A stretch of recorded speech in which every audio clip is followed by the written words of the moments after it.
আল্লাহ পাক পৃথিবীতে যা কিছু সৃষ্টি করছেন, কোরআন শরীফে রব্বুল আলামিন বলেন মা খালাকতা হাযা বাতিলা। আমার বান্দারা বলে কি, হে আল্লাহ, আপনি অনর্থক সৃষ্টি করেন নাই। এমনি গাছ হোক, লতা হোক, পাতা হোক। আগের যুগের মানুষ রোগ কম ছিল, এখন রোগ বেশি। খোঁজ নিয়ে জানতে জানতে পারা গেল যেই এলাকার মানুষ, যেই দেশের, যে অঞ্চলের, সেই মানুষটা সুস্থ থাকার জন্য আল্লাহ পাক ওই এলাকার খাদ্য দ্রব্য, ভিটামিন, ক্যালসিয়াম, অ্যান্টিভাইরাস সব কিছু ওই এলাকার খাদ্যের মধ্যে সাপ্লাই করে দেন। এজন্য মৌসুমি ফল খাওয়া চাই। ওই মৌসুমের রোগ প্রতিরোধের ক্ষমতা ওই ফলই দিয়ে রাখছেন, ওই তরি তরকারিতে দিয়ে রাখছেন। আগের যুগের মানুষরা অসুস্থ হইতো না, অনেক খাবার, অনেক রকমের খাবার তারা খাইতো। আমরা তো এখন প্যাকেটে ঢুকে গেছি, দামি দামি খাবার আমাদের আর ভাগ্যে জোটে না। ডাক্তাররা এখন বাইর করতে করতে পুরানা এক খাবার বাইর করছে, সজনা।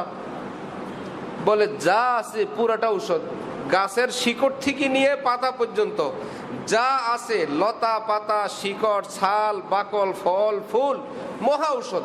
যেইটা খাবেন, যেমনি খাবেন, ভীষণ উপকার। বাড়িতে সজনা ছিল আগে, সজনা গাছ, সজনে বা সজনা, কেউ গাছ, কেউ পাতা খাইতো, কেউ ফল খাইতো। ঠিক এমনি ভাবে আম, এটা ডায়াবেটিস রোগীর জন্য মুশকিল, কিন্তু আমের পাতা ডায়াবেটিস রোগীর জন্য ঔষধ। আম ডায়াবেটিস রোগী খায় তো তাদের জন্য সুগার বাড়ে। সব মানুষ তো ডায়াবেটিস রোগী না। আবার আম পাতা, সেটা ডায়াবেটিসের ঔষধ।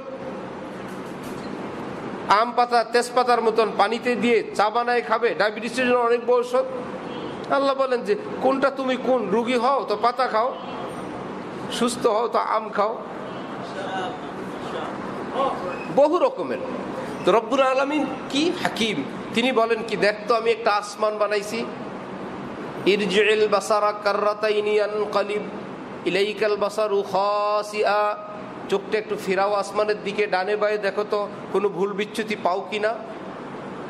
তোমার চোখ ফিরে আসবে, আমার সৃষ্টির কোনো ভুল ধরতে পারবে না।